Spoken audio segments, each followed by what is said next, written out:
Yeah, she's done. She did. Yeah. I'm going to call this meeting to order. As you are able and willing, please stand for the pledge. I pledge allegiance To the flag of the United States of America and to the republic for which it stands, one nation, under God, indivisible, with liberty and justice for all. Good evening. Thank you all for coming. First up is our public comment section, and we do have a person who has signed up to deliver public comment this evening.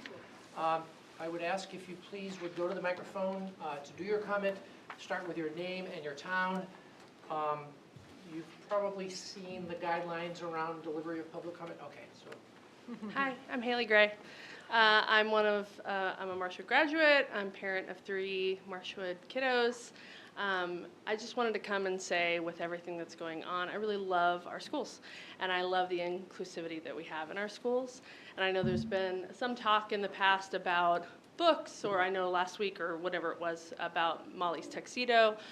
And I just kind of wanted to come as a parent that has read it, that owns it, that appreciates it, that I think it's really important to have inclusivity in our schools and to have students feel seen and feel heard and be able to feel comfortable enough to be included and belonged in the classroom. So that's all I wanted to say.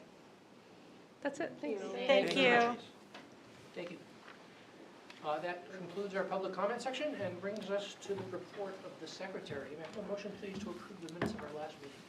I move to approve the minutes of the regular meeting of Wednesday, February 5th, 2025. Second, Jen? Yes, thank you.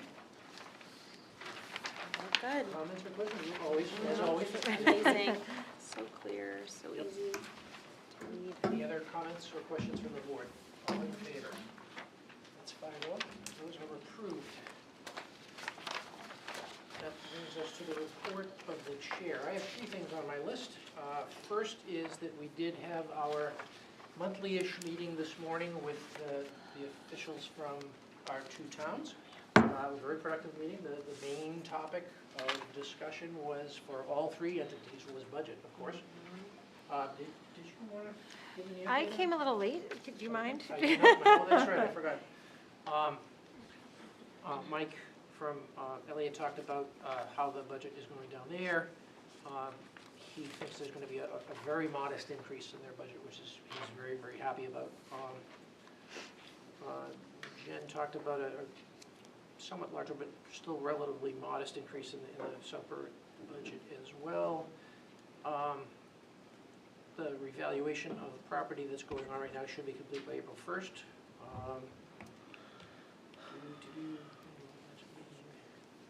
They're going to hold their annual budget meeting on May 20th, and I believe we've agreed that they can use our central school gym for that. I think that's pretty much the work. The traffic work downtown is proceeding. Jen said that she was still trying to get something in writing from the DOT around the light out in front of the high school here. So that's still, we have a verbal approval on that, but nothing in writing yet, so she's still working on that. Okay. And then lastly, Mr. Gaverly reviewed some of the factors associated with our budget, and that was pretty much it. Anything else? Anything important? No. Yeah. So good meeting, but everybody's on the same page in terms of where we're going with budget, which is good. Secondly, we had a workshop with the Rollinsford board just prior to this meeting. The topic of discussion was around the assumption by our district of the management of special education services for all of their students, and that we put forth a proposal to them. There's basically a special services agreement, a contract that is now written up and I think is all but done. There's one typo that needs to be corrected, but we reviewed it jointly with them, and everybody's in agreement that this would be a good thing for both districts. So I expect we'll probably see that contract in front of us at our next meeting for approval. Okay. Okay. Last thing is this past Saturday, and this didn't make the agenda because I forgot about it, but this past Saturday, the Maine School Boards Association had their monthly-ish meeting. And there were just a few things that I wanted to relay that I found interesting. There was we had as guest via Zoom, we had Senator Joseph Rafferty, who's the Senate Chair, and Representative Kelly Noonan Murphy, Murphy, who is the House Chair of the Education and Cultural Affairs Committees, and they gave a report out on how things looked. They've been very busy with the work on the governor's proposed budget, so they haven't really gotten yet to any work on the bills that will be before them for education. So the hearings haven't started yet, but they're reporting that education funding looks good at the state level. The governor's budget continues to support 55% of the EPS formula on average, so that's all positive, and they're hopeful that the session will go well. The Maine Policy Research Institute, I think it's called, MEPRI, is doing a study on the ED 279 process and the factors that go into the EPS. There's been a lot of pushback from a lot of districts that things aren't well enough accounted for in that formula. That work is scheduled for an April report out to the legislature, so we should be hearing about that in April. There was a lot of discussion about school construction. The average age of a public school building in Maine is 56 years. That's the highest average of all 50 states in the union. I did a quick calculation with Ryan and Todd earlier, and our average is 55.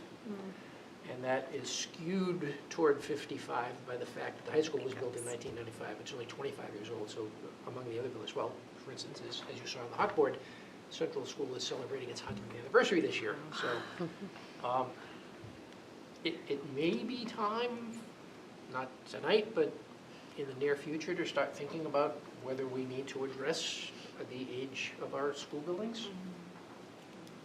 We'll just have to see. Yeah, so there's a lot of work going on. There's a lot of bill proposals at the legislature this year to deal with school construction.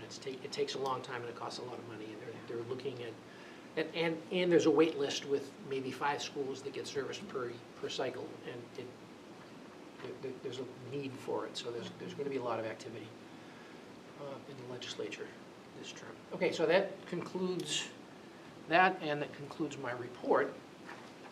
And brings us to the report of the superintendent. Thank you very much.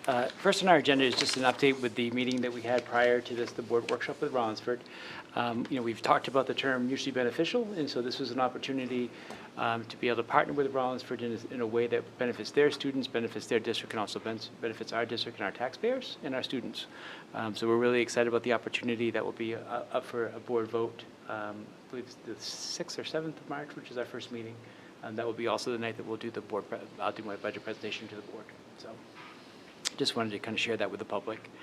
I've asked Ryan Cormier, our business manager, to talk a little bit about the ED 279 and kind of go through what it all means and how it's, a big overview of how it's calculated. So Ryan has the ED 279 up on the board right now to share with everybody, and there's also a copy of that in your packets.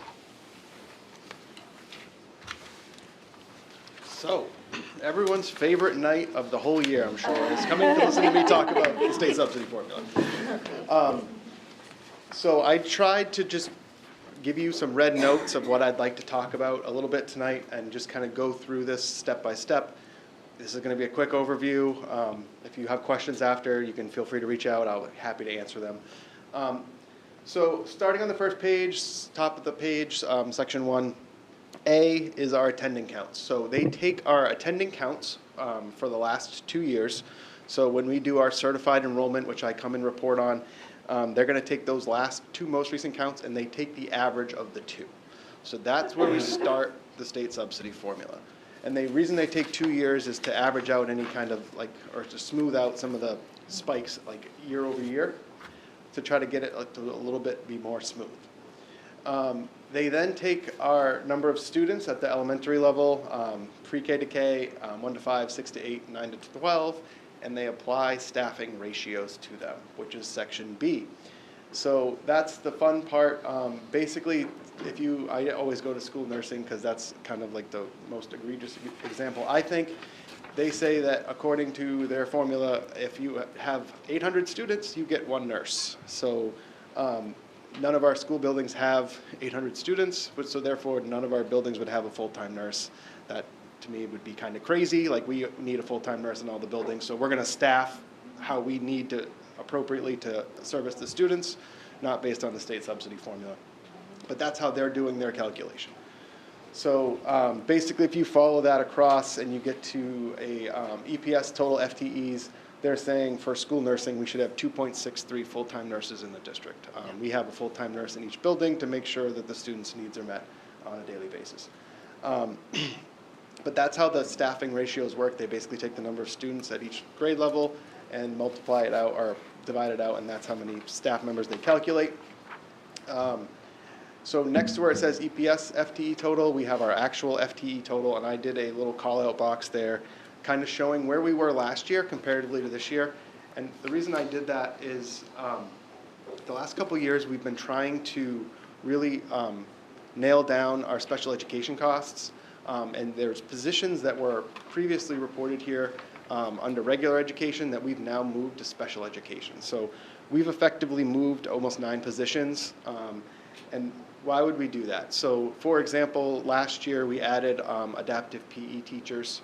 So basically each PE teacher in each building, we moved 0.2 of their position or 1 day a week where they're going to be doing adaptive PE. Those positions are now accounted for under special education rather than here. The reason we do that is because we get more subsidy for the, through special education than we do through regular education. So I just wanted to highlight, you can kind of go down the list of positions. You can see some of our social workers that work primarily in special education got moved, so that's why our guidance numbers changed. Some of the numbers stayed the same, some of them changed, but like that's basically what we're doing. I think our clerical numbers went down a little bit. We took some of our administrative assistant time and we said, you know, they're attending IEP meetings, they're doing the minutes, that we're going to put them to special education. So the state didn't change any of the staffing ratios year over year. The next section basically takes the computation of benefits. Oh, one more thing going back to staffing that I wanted to go over is the state uses their formula, calculates the number of staffing that they say we need at each level, but then they also use their own salary schedules for each of those positions.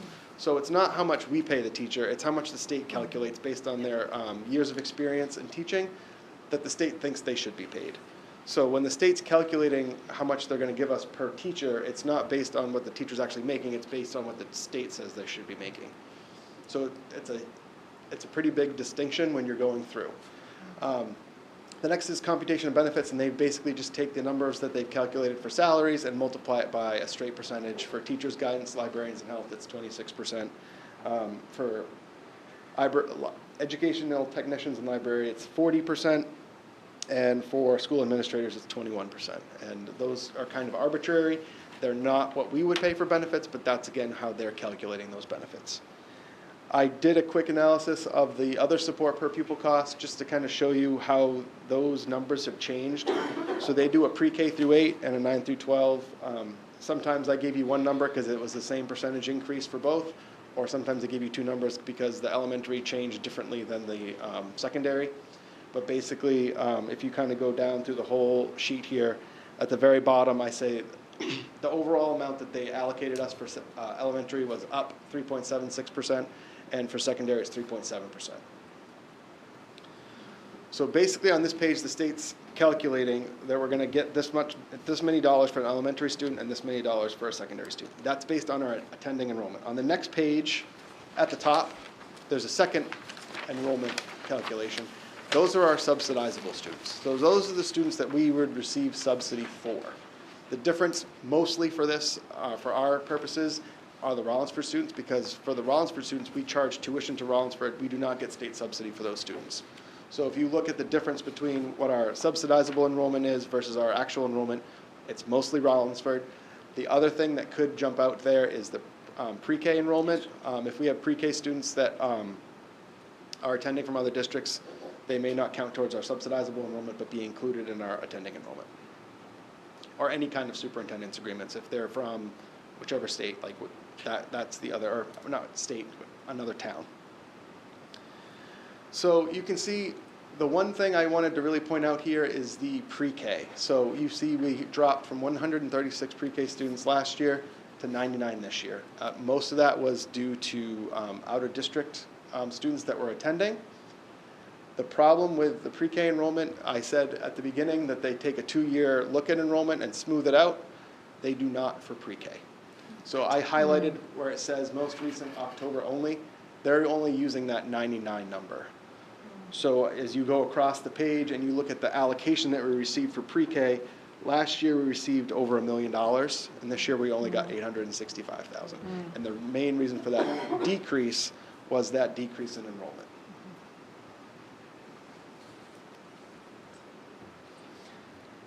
Going down the weighted counts, I have a box there.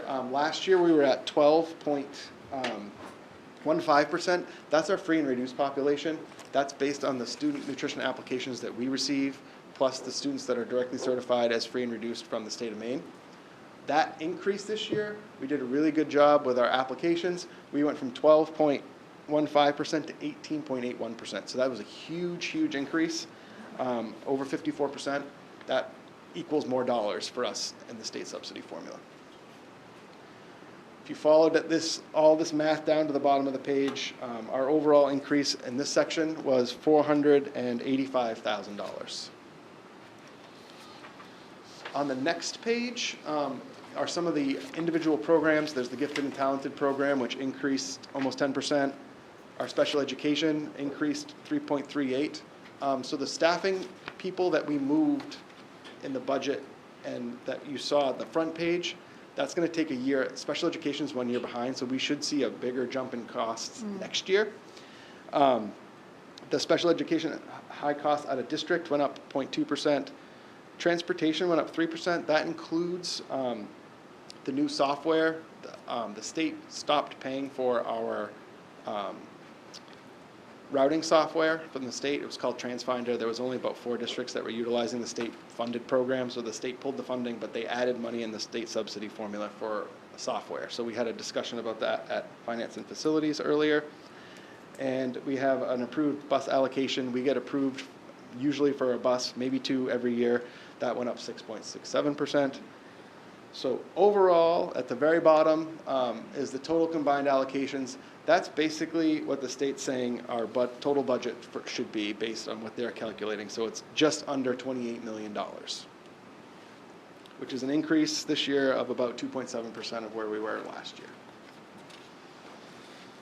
The next page breaks down enrollment and the valuations for the town of Elliott and the town of South Berwick. So I'm not going to get too much into this. I'm just kind of showing at the top that Elliott sends, and these are averages, the 2-year averages, so that's why you get half students. So you get 825 and a half students from Elliott and 1,082 and a half students from South Berwick, so a total of 1,908 students.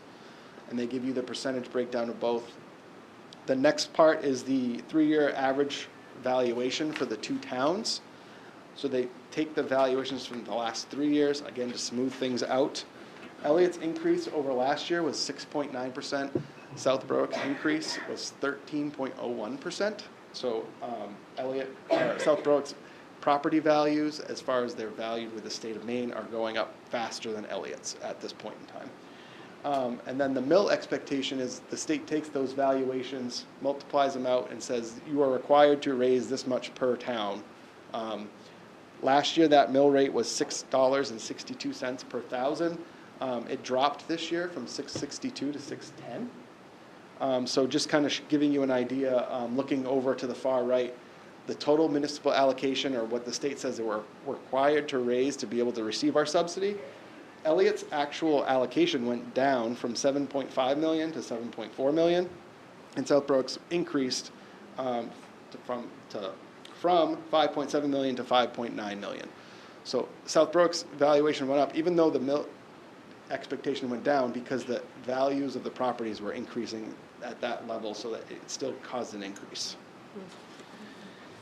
Last page. So we look at that $27 million or almost $28 million of valuation. I just said we don't know what the budget for next year is going to be yet, but let's just look at where we are this year. So it's $37,831,622 is our current year budget. The state's saying it was for difference when you're looking, and when the state's saying we're funding at 55%, just to kind of give you an idea of like where we're at.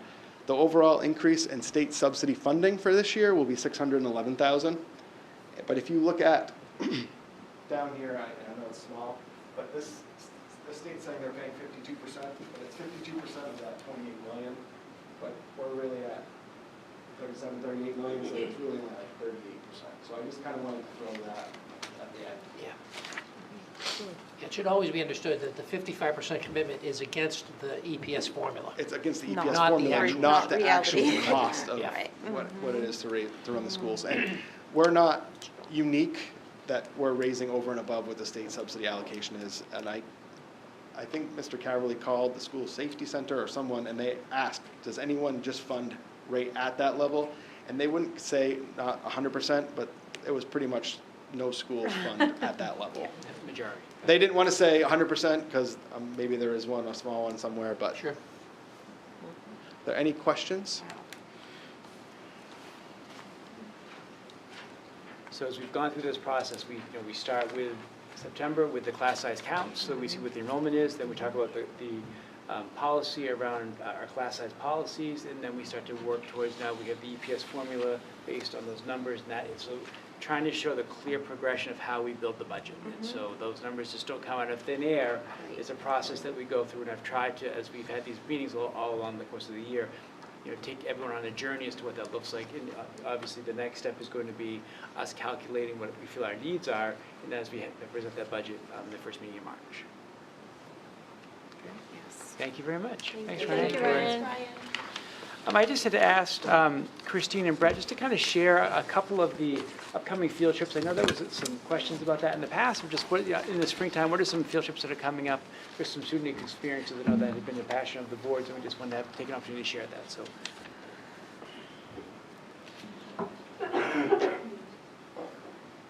And I don't normally dress like this for school. It was Western Day. Just want to make sure. My hat's in my car. So, our field trips, we already had 6th grade went in October to the Maine Military Museum. And at the end of the year, they're going to go to York Beach. It was a really successful trip last year, so they're going to do that again this year. The 7th grade in April, they're going to go to Lowell Textile Industrial Revolution. So they are really excited. The teachers are super excited to go back there. So that's even going to make it better for the kids. 8th grade is going to Canopy Lake. And then in March, the Kittery Art Collaborative Workshop is an art experience, and Mrs. LaPointe is going to be taking 6th, 7th, and 8th graders and some high schoolers, hopefully 15 from each. And then the 6th, 7th, and 8th grade chorus are going to go to a Mariners game and sing the national anthem. Then we have our district choral workshop. And then they're going to go to Augusta, again, just the 6th graders, and they're going to go and tour the building and sing the national anthem for them again for the registration. And then there's a festival in the park for chorus to go to Funtown. Cool. Thank you. Thank you.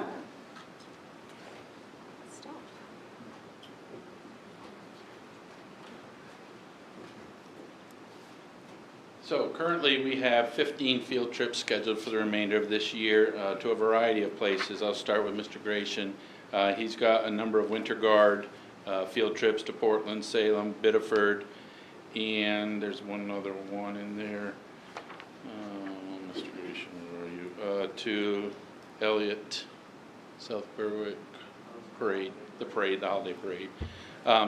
Ms. Edson is taking a group to USM on a college visit. Ms. Crowley has the math team going to the Augusta Civic Center for the state competition. James will be going to that. She will also be taking a group of her AP Stats class to the National Weather Station in Gray. Mr. Zamarki always takes his classes, crime and justice class, to the courthouse, so they go to the Biddeford Courthouse one day. Ms. Longtime has a group going to PNSY through Career Tech. And Ms. Lalos does a variety of different field trips. She has her fiber arts class going to Songus History Center, her advanced foods going to Pineland Farms, and her exploring childhood class to Strawberry Bank. And then Mr. Piscura has his AP art class headed to the Museum of Fine Arts in Boston, which is an annual event. And lastly, Ms. Morrow takes a group to the Wells Beach to do some activities around biology. So, Thank you very much. Quick list, thank you. Yeah, there's a lot of new things on here that is great. Brett had asked to kind of share some new course opportunities that he was going to share with the board this evening as we kind of go into the course enrollment phase at Marshwood High School.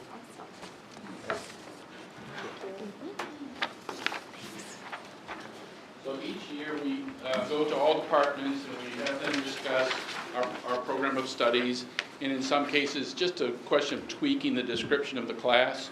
But we also talk about, what classes really aren't kids attracted to anymore, do we want to look to eliminate those, and then what new offerings we want to do to entice kids to do that, to do some new courses. So we have,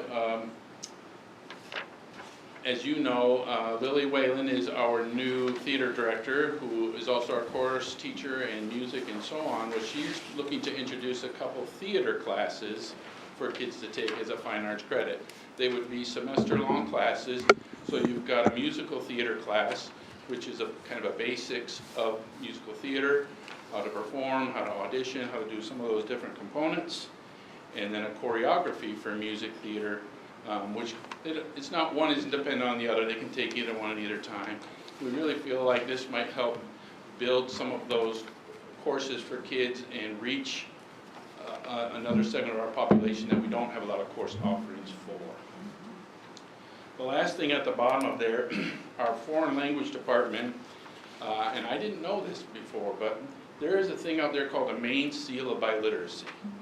And so when you reach your third year in a foreign language, you can take an online test, and if you pass that in collaboration with English, you can get a Seal of Biliteracy stamped on your transcript. With that seal, you can also potentially earn some college credit or elective credit in college for that. So it's kind of a dual enrollment through a different kind of avenue to get that. But they're asking the foreign language department to be able to now present that seal of biliteracy for kids to be able to get, whether it's their third year of a foreign language, whether it's a multilingual student, or another aspect. They could also take that their fourth year or whatever down the road. So. Thank you very much. Thank you. Questions?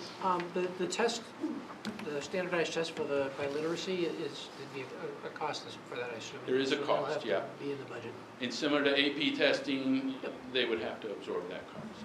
Ah, okay, Yeah, students would. So we're not looking to budget for that. Right? okay.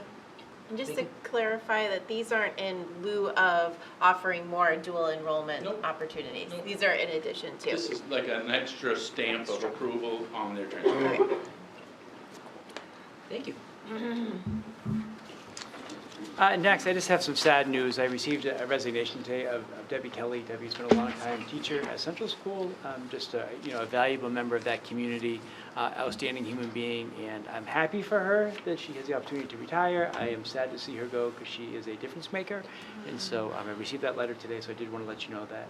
And so just want to wish Debbie the best of luck going Is it forward. end of the school year? No, that's going to be at the end of the month. End of the month, End of the okay. month, yes, yep. Yes, so. Thank you. James? All right. So not a whole lot since last week, but indoor track's regular season came to an end. Lots of athletes had a great meet at Southwestern's last Saturday. And on February 17th, indoor track will have their state championships at USM starting at 9. Girls basketball finished out their regular season with a 15-2 winning streak, and they'll have their playoff game next Monday, the 17th, at the Portland Expo against Greeley. Boys basketball had their preliminary game for the playoffs here at 5 p.m. versus Biddeford, and they won, which is excellent. Unified basketball has a game tomorrow versus Noble at 3:30. Boys hockey has a game on Friday at Dover Ice Arena versus Scarborough at 5:30. And then boys wrestling has their Class A states matches on Saturday starting at 10 a.m. in Lewiston. Student Gov has been working really hard on putting together the Winter Carnival for Friday. So we've collected a lot of board games that have been graciously lended to us by faculty and some Gov members. And then also this week was Spirit Week, and so far people are really enjoying dressing up for the themes. We've had things like Rhyme Without Reason and Teachers and Students Swap. And then for extracurriculars, Quiz Bowl had a meet in Plymouth this last weekend, where 2 team members scored in the top 10 overall. And Winter Percussion and Winter Guard had a show that was scheduled for this past Sunday, but it got canceled, and they're looking forward to some future competitions. And then finally, the one-act play, Citizens United, will take place in the MHS Auditorium at 7 p.m. from February 28th through March 1st. So be sure to get some tickets if you're planning on going to see it. Thank you. Thank you very much. That concludes my report. Thank you. That brings us to correspondence. I do want to mention that the board received, by my count, 5 different emails from concerned parents and citizens in the district on the topic of book bans, and all 5 of them were encouraging us to be very careful in that arena. So I did want to mention that. That brings us to the report of the committees. Finance and Facilities met earlier this evening. I'll do a run of the numbers, and then Heather, you'll do the rest of the stuff as we usually do. District dashboard for January. We finished the month with our general cash balance in the green, just over $1 million, where we like it. This was the second and final of our 3 payroll months, so it was good to finish the month in that position. Expenditures and revenues are for the year close to each other. We're very close to the revenue and expenditure targets, so it's all looking good from an overall perspective. Just wanted to quickly say adult education is now 45-ish thousand in the black, and that's the number from which we will spend down to 0 by the end of the year. Food service update does not include the January numbers. It's through December, and it's showing a $79,000 negative balance, but that doesn't include state subsidy money that would, if included, would bring us closer to break even on that. So we'll keep an eye on that going forward. Federal grants continue to roll in, and that's in good shape. So that's the financial picture. Yeah. Go ahead, Amy. Thank you. Okay, so the facility update, if you I think we mentioned this a while ago. At the Great Works School, there was a broken line that was underground, and we need to have it fixed. So it's going to be fixed over February break, meaning the school will need to close down for at least a couple of days. We can't actually do that work if there's any bad weather, like obviously snow or rain. So they're going to plan that during the February break, and hopefully that will get done. So we'll be adding fire lanes to both Marshwood High School and Central School to help alleviate some of those parking problems that we've been experiencing in those tight squeezes, but also just to make a fire lane available just in case.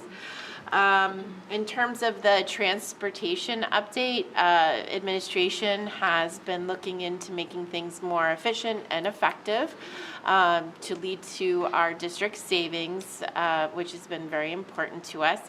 As mentioned before by Ryan in his previous presentation, the transportation software contract that we had through the state is no longer, so there will be some sort of funding coming to us for that software, but that meant that a committee needed to research options. So the committee has recommended that that we move forward with Tyler product with the student rideship add-on option. The rideship is like an RFID or whatever you call it option, and this will help with many different areas in not only tracking students but also in planning routes and making sure that everyone gets where they need to get to, and especially when we're short on bus drivers, this will also help spread out the ride pathways, I guess I want to say, to make sure that we are most efficient and effective in transporting our students.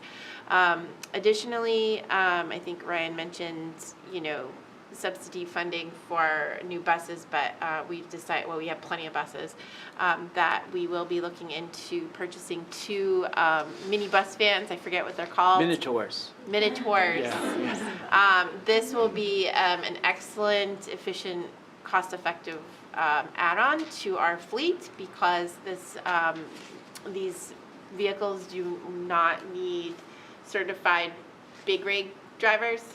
And so that if we have other people that can drive them, and we can split up routes if need be. So it will be a nice backup to our needs. In food service update, we had the kitchen manager resign at Great Works School. Carol Kimball, our former manager, agreed to step in on a temporary basis for the month of April, and that's it. Thank you very much. Okay. Ed policy will next meet on February 26th, and I think we have a couple of, or 3 second reads on our new business tonight, so we'll get to those. And then thirdly, Wellness SEL will next meet at the beginning of March, on March 5th, which is going to be a busy night, March 5th. Okay. That concludes the report of the committees and brings us to new business. I will entertain a motion, please, to approve the second reading on IKF. I move to approve. Go ahead, Lisa. Go ahead. I move to approve the second reading and adoption of policy IKF, graduation requirements. Second, Jen. Jen, thank you. No changes from last week? No. Any comments or questions? Okay. Let's see. All in favor? 6-0, thank you. A motion, please, to approve the second reading on EBCE. I move to approve the second reading and adoption of policy EBCE, school closings and cancellations. Second, Rebecca. Rebecca, thank you. Again, no changes from last time. Any comments or questions? All in favor? That is 6-0, thank you. And a motion, please, for a second read on IHBAI. I'll move to approve the second reading and adoption of policy IHBAI, independent educational evaluations, IEs. Second, Rebecca. Who wants it? Rebecca. Rebecca, thank you. Okay, again, no changes since last time. Anybody have any questions or comments about this? All in favor? That's 6-0. Thank you. And next up, the last little bit of new business, a motion please with regard to an overnight trip for the band and chorus. Move to approve Marshwood High School Band and Chorus students to take an overnight trip from April 9th to 12th, 2026. 2026? Yeah. For the Chicago Heritage Festival in Chicago, Illinois. I'll second Kate. Okay, Get ahead. thank you. So to be clear, as you pointed out, or as you attempted to point out, Yeah. we're talking about a year from this April. Okay. Okay, so that is clear. 14 months away. 14 months from now. Good. There's a handout in our packet. If you want to have a glance at that real quick. So cool. That's really cool. It sounds like a really cool Yeah. opportunity. Broadway I would show. hope they would bring us back a deep dish pizza from Giordano's. Yes. Any comments on this? Okay, so the explanation is in the packet. It's a great opportunity for our kids. Yeah. It Yeah, sure it is. is. This is amazing. It sure is. I'm going to have to do some more reading up on this Chicago Heritage Festival, find out more about that. But it sounds like it'll be a fantastic opportunity. Joe, if I may, though, I just want to point out, like, this is something that Mr. Gratian or Ms. Whalen don't need to do, and they do it for kids. Yeah. So I just Yeah. think you've got to recognize that this is those type of things where you're giving kids an opportunity, and just want to applaud both of them for trying to really focus on that experience for the students. So, thank you both. Yeah, and just like to throw out here, because I know you said it's been very important to the board that we do these activities like field trips, and I really appreciate the field trip update because there's a lot of new things on here, and this is also new, and it's really important to get our students out into the community to experience things, and yeah, I'm seeing an uptick in that, so that's wonderful. Is it Chicago or New York? Chicago. Just says, like, in the second paragraph that Oh, they'll yeah. be seeing sites in New York City. You're not going to get a chance to see the sights of New York City and Flying Chicago. over. I was excited, I missed one. Chicago, Chi-Town, my old stomping grounds. Sounds awesome. Any other comments or questions from the board? All in favor? 6-0. And you have 14 months to plan. Okay, that concludes our new business, brings us to our building administrator check-in. We have the upper grades this meeting.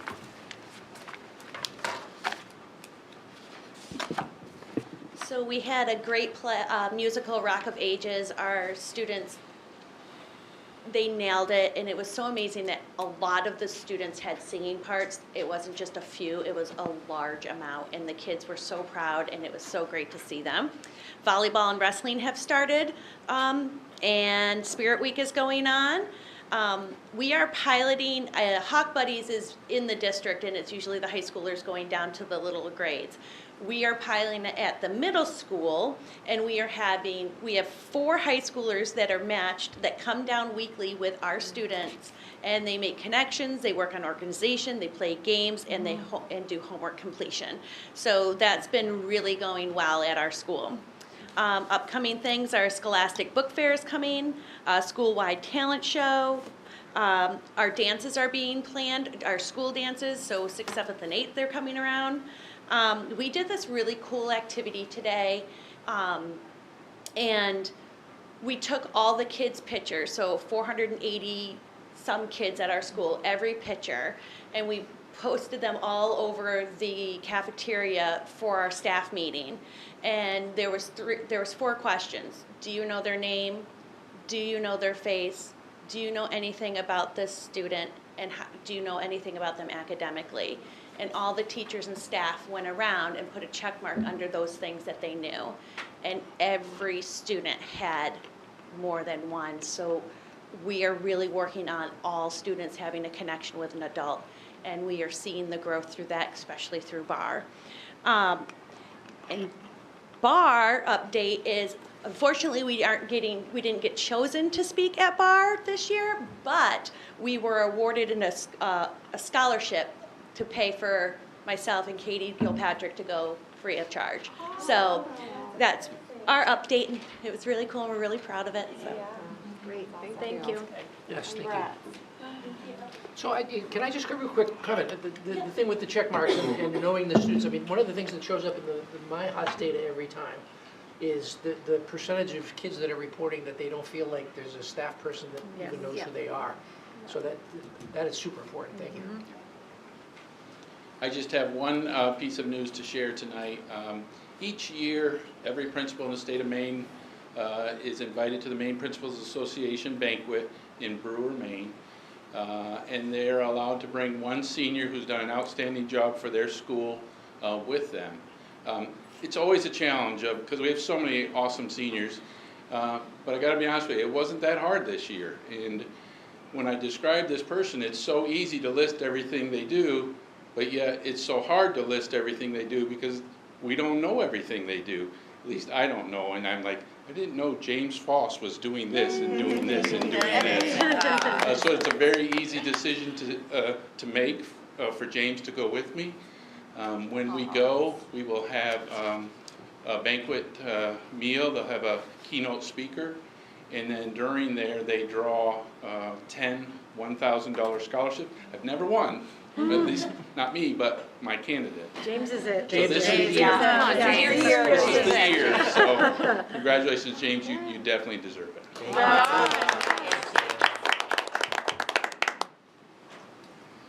Okay, any last thoughts or comments from the board? Can I just say one quick thing? I told most of you, but for those who didn't see it yesterday, I went to the Nighthawks Unified Basketball game at high school, and which was awesome. But extra awesome for this game. It was their senior night, but the Great Works Unified Basketball team came and they played a scrimmage at halftime, and it was spectacular and awesome and so great to see adapted PE, which we've heard so much about in our meetings, but to really see that in action was awesome. So it was cool. It was great. Yeah. It was great. Thank you. Anything else? I'll entertain a motion to adjourn. I move to adjourn tonight's meeting.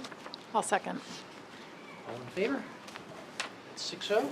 We're adjourned. Thank you all for coming. Thank you. Much appreciated.